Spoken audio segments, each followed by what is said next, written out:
आदाब, मैं हूं शकील अहमद और आप देख रहे हैं न्यूज़ मैक्स। आज हम अपने इस प्रोग्राम में बात करेंगे तबलीगी जमात के जो विदेशी नागरिक हैं। लगातार ये देखने में आ रहा है कि कोर्ट्स के जरिए उनको रिलीज किया जा रहा है और अपने अपने मुल्क भेजने की भी कोशिश की जा रही है और काफ़ी तादाद में लोग अपने अपने मुल्क पहुंच गए हैं।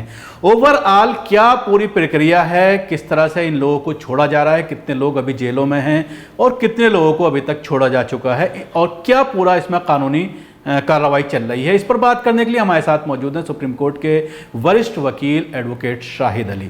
शाहिद साहब, आपका स्वागत है न्यूज़ मैक्स में। शुक्रिया। शुरू में हम ये जानना चाहेंगे कि अभी क्या स्टेटस है पूरा तबलीगी जमात केस का, जो 2000 से ज़्यादा 2300 के करीब विदेशी नागरिक थे, अलग अलग जेलों में बंद हैं। उत्तर प्रदेश के सहारनपुर, हरियाणा में मेवात के इलाके में, फरीदाबाद में और दिल्ली में भी कई कोर्ट में जो है पूरा मामला चल रहा है। तो क्या पूरा स्टेटस है, कितने लोग अपने कंट्री जा चुके हैं और अभी कितने बचे हैं? देखिए, जितने भी लोग जेलों में बंद थे तकरीबन सभी की जमानतें हो चुकी हैं या उनको छोड़ा जा चुका है ऑनरेबल कोर्ट के जरिए। हमने इसमें जो मोडस ऑपरेंडी अपनाई वो ये अपनाई कि इन लोगों से या तो प्ली बार्गेनिंग की हमने ऑनरेबल कोर्ट में या इनको प्लीड गिल्टी किया। और प्ली बार्गेनिंग में, प्लीड गिल्टी में उन पर कुछ जुर्माने लगे हैं।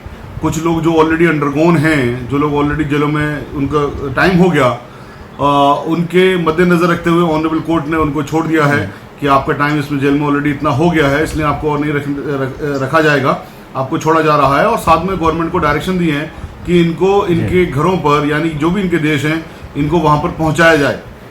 कुछ जजमेंट के खिलाफ जो हाई कोर्ट्स, जो कंसर्न स्टेट्स हैं, स्टेट अपील में गए। जैसे कि आपके अपील में गए उत्तर प्रदेश के कुछ लोग, सरकार अपील में गई, अपील अल्लाह का शुक्र हमारे फेवर में हुई। हरियाणा में गवर्नमेंट अपील में गई उन ऑर्डर्स के खिलाफ, वहाँ भी अपील अल्लाह का शुक्र हमारे फेवर में हुई।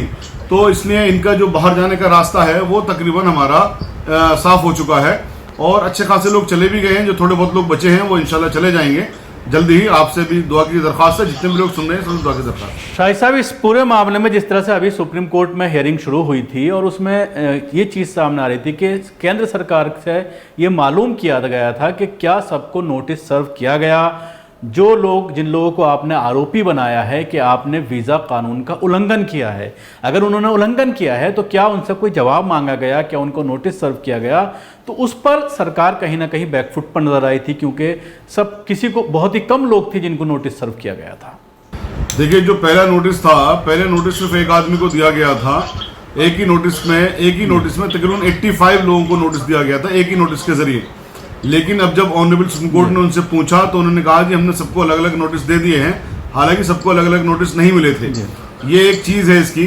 दूसरा, इसका जो पहलू है शकील साहब, वो बहुत गौर करने वाला पहलू है कि आखिर प्लीड गिल्टी करने की या प्ली बार्गेनिंग करने की जरूरत क्यों आगे पड़ी हमें, क्यों हमने कंटेस्ट नहीं किया। देखिए, ये लोग विदेश के लोग थे और यहाँ पर अगर ये लोग केस को कंटेस्ट करते तो हमारे देश की जो कानून व्यवस्था है उसमें सालों लग जाते हैं केस को डिसाइड करने में। तो जब तक वो केस डिसाइड नहीं हो जाता, जब तक उनको इंडिया में ही रहना पड़ता, अपने घरों से दूर रहना पड़ता। इसलिए हमने ये वाले इसमें मोडस ऑपरेंडी अपनाई कि उनको प्लीड गिल्टी किया गया। हालांकि हमें पूरा यकीन था, पूरा यकीन है कि अगर ये केस कंटेस्ट होते तो किसी को भी इसमें सजा नहीं होती और ये लोग बाइज्जत बरी होते। लेकिन हम इंडेफिनिट पीरियड के लिए उनका वेट नहीं कर सकते थे, इसलिए ये वाली मोडस ऑपरेंडी हमने अपनाई कि हमने प्लीड गिल्टी की या हमने प्ली बार्गेनिंग की। तो ये एक चीज है इसमें।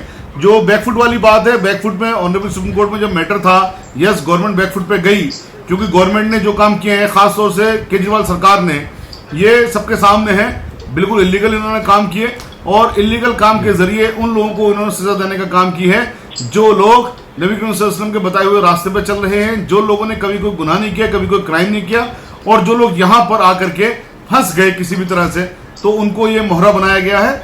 आप भले हम कानून के जरिए, चूंकि इंडेफिनिट पीरियड उसमें लगता है, इनके हक की लिए लड़ाई हम नहीं लड़ सके हैं, लेकिन हमें यकीन है अल्लाह की जात पर कि इंशाल्लाह हक में इनके फैसले होंगे और जिन लोगों ने इनके साथ जरा सी भी बदतमीजियां या ये ज्यादतियां की हैं उनको सजा देने का काम अल्लाह सुब्हानहू व तआला इंशाल्लाह जरूर करेंगे। शाहिद साहब, जो आपने जवाब दिया बिल्कुल उससे मिलता जुलता मेरा ये सवाल है कि अभी जिस तरह से कुछ दिन पहले सोशल मीडिया पर यह सवाल ख़ासतौर से जो मुस्लिम बुद्धिजीवी हैं उनके ज़रिए ये किया जा रहा था, जो सोशल मीडिया पर काफ़ी एक्टिव रहते हैं, कि तबलीगी जमात कि इस मामले को लेकर जिस तरह से अलग अलग तंजीमों ने अपने लेवल पर इसमें पैरवी करने की कोशिश की, उसमें कई गलतियां भी हुई कि लोगों की ज़मानत ली गई, हालांकि ज़मानत नहीं ली जानी चाहिए थी। अगर आप ज़मानत लेंगे, जिस तरह से आपने कहा कि एक लंबा प्रोसीजर है कोर्ट का और उसमें बहुत वक्त लग सकता था, जिस तरह से आपने ये कहा कि हमने दूसरा तरीक़ाकार अपनाया जिसकी वजह से सबको जो है बरी किया गया और उसके बाद वो अपने कंट्री पहुंच रहे हैं, तो कहीं ना कहीं गलती ज़मानत को लेकर हुई थी। देखिए, इसमें जितनी लोगों ने कोशिश की, हम उन सब लोगों के शुक्रगुजार हैं। उन्होंने अपनी कोशिशें की, अपने हिसाब से उन्होंने अच्छा काम करने की कोशिश की, लेकिन चूंकि उन्होंने कंसल्ट नहीं किया ये अपने कोई भी कदम उठाने से पहले, तो कुछ ये गलतियां इनको आप कह सकते हैं। लेकिन उनकी ये जो भी कुछ कदम है वो हम ऐसा लगता है, हम ऐसा मानते हैं कि गुड फेथ में लिया गया। इसलिए जिन भी लोगों ने कोशिश की, हम उन सबका सम्मान करते हैं, हम उन सबके शुक्रगुजार हैं। जो गलती वाली बात है, देखिए कानून के अंदर बहुत सारी चीज़ें होती हैं, इसमें कोई शक की बात नहीं है कि ज़मानत लेना भी इसलिए ज़रूरी था क्योंकि जेल की ज़िंदगी बहुत ख़राब ज़िंदगी होती है और जेल की ज़िंदगी बस मैं आपको बयान नहीं कर सकता। अक्सर सोशल मीडिया में भी आती हैं, अक्सर मीडिया में भी आती हैं कि जेल की ज़िंदगी कितनी ख़राब है। तो उन लोगों की कोशिश ये थी कि ये लोग कम से कम जेलों से तो बाहर आ जाएं, बाकी जो भी कुछ होगा होगा। अब इसमें यहीं पर थोड़ा सा ये करना चाहिए था कि जो लोग जेलों में हैं, दरअसल जैसे आपके फरीदाबाद में चले जाइए या दिल्ली में ही, दिल्ली में कुछ जुर्माना लगा करके 7-7 हज़ार रुपये जुर्माना लगा करके छोड़ दिया गया। तो इस तरह की चीज़ें हो सकती थी। तो उन लोगों ने हालांकि गुड फेथ में कदम उठाया, लेकिन वो कदम इन लोगों के लिए गलत हो गया। तो ये सब चीज़ें हैं अपनी जगह पर, बट फिर भी हम उन सब लोगों का सम्मान करते हैं, उन सब लोगों का शुक्रगुजार हैं जिन्होंने भी इसमें ज़रा सी भी कोशिशें की। शाहिद साहब, जिस तरह से आतंकवाद के मामले में मुसलमानों को फंसाया जाता है, गिरफ्तार किया जाता है, उस वक्त बड़ा हंगामा होता है। इसी तरह से जब तबलीग जमात का ये मामला आया तो इनको कोरोना फैलाने वाला कहा गया, कोरोना बम कहा गया। लेकिन अब जिस तरह से लगातार कई सौ की संख्या में रोज़ाना जेलों से कोर्ट से बरी हो रहे हैं और अपने कंट्री जा रहे हैं, तो अब ये देखने में नहीं आ रहा है कि मीडिया इस पर कोई बात कर रहा हो। किसी भी चैनल पर यह खबर नहीं चलाई जा रही कि कोर्ट में ये सारे केसेस जो लगाए गए थे सरकार के जरिए ज़बरदस्ती, वो पूरी तरह से फर्जी पाए जा रहे हैं और कोर्ट जो है उनको बरी कर रही है। देखिए, यही बात हम शुरू में कहते थे कि इन्वेस्टिगेशन कम से कम इस चीज़ की हो जाने दीजिए। सब लोग सच सबके सामने आ जाएगा। सच कभी हारता नहीं है, सच कभी हारेगा नहीं। लेकिन मीडिया ने, चूंकि जो मीडिया हमारे मुल्क का है, अनफॉर्चुनेटली ज़्यादातर मीडिया वो एक तरह से एक वार सी उन्होंने छेड़ी हुई है।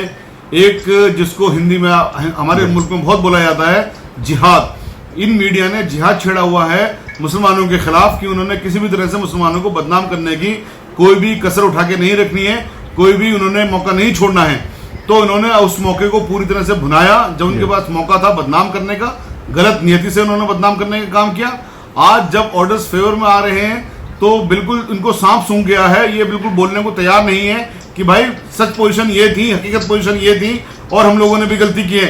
ये मीडिया इस कदर एक तरफा कार्रवाई कर रहा है कि ये लोग माफ़ी मांगने तक को भी तैयार नहीं है। लेकिन हमें यकीन है कि इंशाल्लाह इनके खिलाफ भी एक्शंस होंगे। कुछ एक्शंस इनके खिलाफ प्रोसेस में है। आज नहीं कल, कल नहीं परसों, परसों नहीं अगले दिन इनके खिलाफ ज़रूर कार्रवाइयाँ होंगी और सब लोगों के सामने वो सब चीज़ें आएंगी।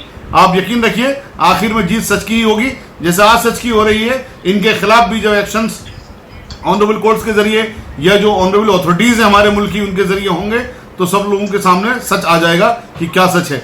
मीडिया का जो काम होता है, मीडिया का काम, ज़्यादातर मीडिया का, मैं सबको नहीं कह रहा हूँ, ज़्यादातर मीडिया का काम नफरत फैलाने का हो गया है और ये बहुत अफसोस की बात है। इसलिए हम बार बार कहते हैं, गवर्नमेंट से भी दरख्वास्त करते हैं कि इन लोगों के खिलाफ जाँच करिए।